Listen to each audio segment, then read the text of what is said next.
I'm Charlie Johnson, one of the assistant coaches. I'm Coach K, and I've brought Coach Johnson here and Nick, our junior goalkeeper. And I'm Nick, as I've been introduced. I'm a goalkeeper. One of the main reasons why I did come and wanted to work under Coach K is because my senior year I actually played against him here at Harrisburg, and he gives me stuff about it every day, but he did beat me that year. But just watching his demeanor and how his teams were always organized and stuff like that, how the players responded to him was very like, he had everyone gravitated towards him and one goal, and that's why I think ultimately they beat us, because they were actual team and a unit. Yeah. And I think in Division III male sports that's hard because a lot of people are more individualistic nowadays. But compared to other schools, I played at York College. I've worked with McDaniel College, a small D3 school in Maryland. This is by far the most disciplined team that I probably played or coached with. All the guys are super nice. They know what to do. They know their roles. They know their jobs. But just the work rate and the discipline really got my eye, and I called other coaches saying, "Wow, this is pretty cool to work under. It's much easier as a coach when these guys are listening, especially Nick, because I really work with him mostly, being a goalkeeper." Yeah, and I think playing Messiah third ultimately forces that buy-in. To beat one of the top teams, you need every single player, from the coaches to the bench to the players out there starting and playing, to be bought in. So I think we did a pretty good job of that.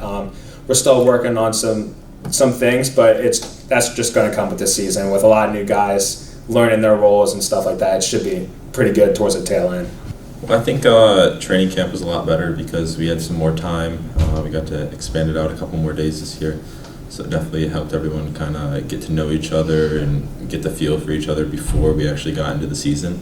I think everyone is meshed pretty well. Everyone gets along.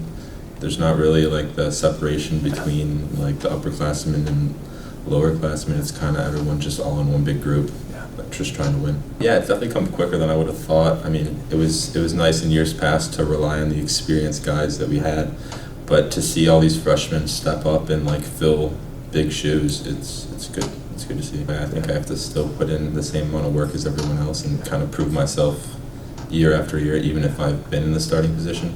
So I just try to do my thing and work hard every day and get better.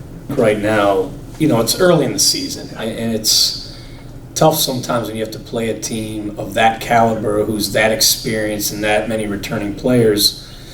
Because early in the year, I always feel your first 4 or 5 non-conference games, you're still trying to find yourself. You're still trying to put the pieces together, within your game model, establishing an identity both defensively and offensively. And I felt like, Messiah was a step in the right direction in the sense that I thought we really had a good buy-in and established a true defensive identity. I thought we were lacking that a bit the first 2 matches, and I think it actually helped to open our eyes to more clearly defined roles and responsibilities in the attack to then establish a better attacking identity. But we saw some good things. I thought there was a lot of learning moments, and we had to start 5 freshmen. We were, on paper, when you think about it, you're out a number of different players for a variety of reasons. To play 5 freshmen and step up against a team of the caliber. Messiah under Brad, he's the winningest coach in NCAA history in any sport by winning percentage. He's got over 92 or 3% winning percentage. His first 2-3 years as a head coach, they won the national championship for 2 or 3 straight years. So, and even before him, Dave was outstanding, who was a mentor to him. So we knew they'd be well coached. We knew they'd have very good players, and they did. And I thought that our guys really responded well to our game plan, and they worked hard. And I thought it was, a match that we were in. I don't like to say we could have or should have, definitely not should have won, but I think we had opportunities to take a lead.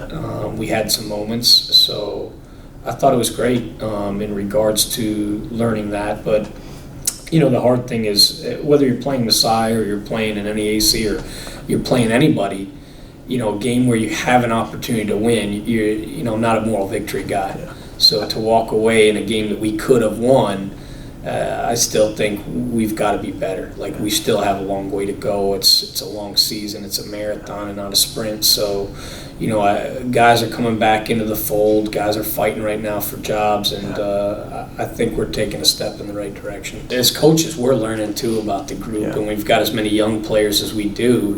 It takes a little bit more time to piece it all together. So, I certainly feel we're in a better place than we were now. I think we have a little bit more of in an established role now, to where we can tell, okay, we're certain about these few positions, and we're still trying to figure out a few things, flexibility, and because once you establish even your 11, you've got to be thinking about that second group and where are they going to go and what role are they going to play and who's going to, and it's mapping out the game. So there's still a lot of work to be done from the coach staff, from the players, but I do think it's progressing. Now this weekend won't get any easier, as you mentioned. Hartwick is a storied tradition. Hartwick was a Division I program for a number of years, and they've won Division I national championships. When our guys go there, they're going to see around the outside of their field banners with Division I national championships. It's an interesting place. It's a great place to be in. John Scott was a Division I head coach and a Coach of the Year a number of times. I've known him for a long time. He's a personal friend, and he's an outstanding footballing coach. They're going to be a good team. And then Oneonta, which is across the street, they've been, I think, 3 Final Fours in the previous 5 years. Yeah. And Ian is an outstanding coach. Again, for years, they were a Division I program. He was a Division I coach for probably 20 years. And since they've been D3, I think they've either not missed the NCAA tournament or 1 year missed it. I think 8 out of 9. I think he missed it once as a D3 coach. So, you're talking about 2 outstanding programs, 2 traditionally winning programs. Hartwick, I think the year before they transitioned, won their conference in Division I. So, and they're 2 excellent, well-coached teams. So we know that we're going to have our work cut out for us. At this point, both are undefeated. Yeah. I think Hartwick's conceded 1 goal, and I think Oneonta, to my knowledge, I don't think they've conceded a goal yet. Yeah. So it's going to be work, but we wanted the competition. We wanted a challenge early, and I think the NEAC is maybe the strongest in men's soccer it's ever been by early results. So I think we needed to go out and challenge ourselves. Well, I've noticed a change in schedule has definitely gotten progressively harder over the years, but also these hard games prepare us for the conference play, which is what it's mainly for. Yeah. So if we can play well against all these top teams in the country, then we should be able to perform well in conference. I think with us it's so difficult because if you look at our box scores, we've used I don't even want to guess. I'm guessing we've started probably 18 to 20 different players in 3 matches, and we've probably played 28 different players maybe. I think yesterday's match, we played 20, it was over 20, so I think it was maybe 22, 23 guys, I believe, entered the match yesterday. So. And it's high leverage. This isn't hey, we're up 4-0, go out there. This is guys filling in. The game's still on the line. Yeah. Well, I want to note for the record, when you asked Charlie, when I interviewed him to bring on the staff, he mentioned to me that he was coming for my personality. So I'm not sure about all the things he said previously. We should I'll let it roll, and you can we'll do some jokes. Coach K, he's known for his stand-up, and it was They don't think I'm funny, the players. They don't appreciate my humor, right, Nick? We appreciate it.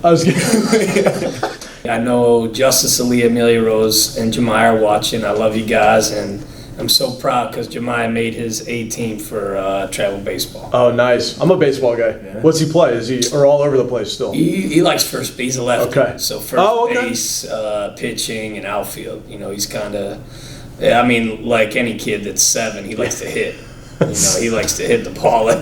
He doesn't like to work on the fielding a whole lot, but he likes to hit the ball. I love it. We'll set him up with Coach Bound. Yeah, he likes Coach Bound. He does like Coach Bound. He's the only one. I told him if he doesn't start playing soccer soon, he's going to have to move in with Coach Bound. But hey, I appreciate it, guys. This is awesome. This has been great. Thank you. Thank you. Yeah, thank you, guys. Thank you. We'll take care. We'll do it again next week. All right.